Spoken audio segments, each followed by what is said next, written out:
There it is. Hey, Facebook world. So guess what? We're talking here about men and men cuddling. I know. So sometimes I get men asking me like, hey, I want to do what you do. I want to cuddle women. And then I remind them that you need to be open to cuddle all genders. Right. And that's the moment when they like pull back and go, I don't know about that. I'm not sure I'm comfortable with cuddling another guy. So here I have Dwight Okita. I'll have him introduce himself, tell you about what his practice is like, what he does, and where he's residing right now. And then we're going to just go back and forth and talk about the dynamic of men cuddling with men. So Dwight, please introduce yourself. My name is Dwight Okita. I am Japanese American. I live in Chicago, and I'm an openly gay man. Yay! I write science fiction novels, and in Chicago, I've been pretty well known as a gay person.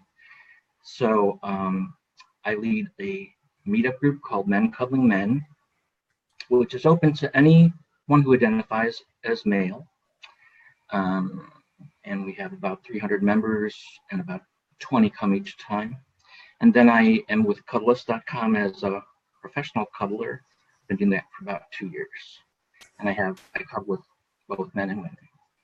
Amazing. I think what your work that you're doing it's kind of brand new. You're on the cutting edge of what this work can look like. And I think that I know you're the first that's created this kind of a meetup group, and that you're really pushing this, having this accessibility to this type of experience for all men.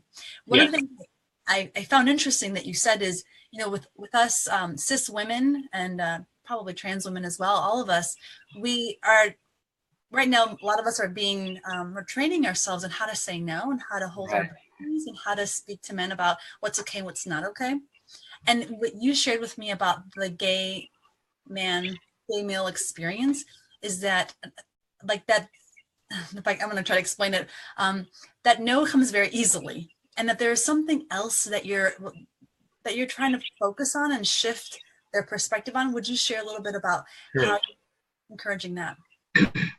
My experience as, coming up as a young gay man in the bars and stuff is men don't have a lot of trouble saying no. They have more trouble saying yes. And by that I mean, for whatever reason, gay men tend to be very visual, as all men tend to be. And thus they reject people if they are not your physical type, not tall enough, not muscular enough, not wearing the right clothes. And so in the gay community, it's very common to hear no. No, you're not my type. No, I've got to run, all these rejections.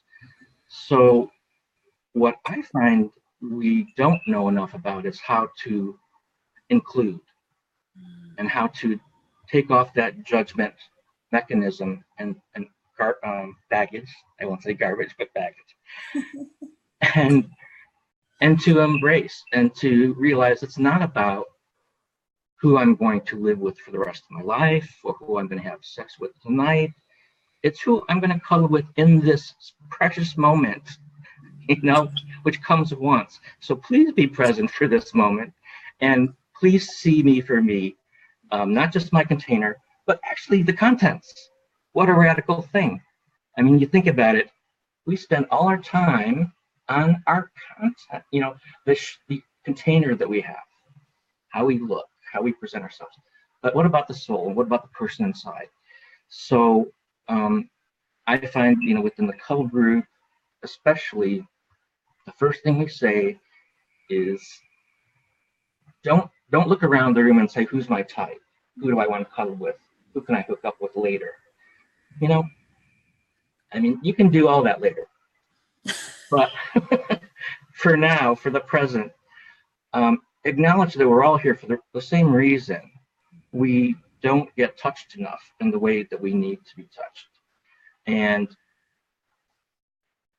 so just put aside those judgments and say yes to the person in front of you that is not your regular type.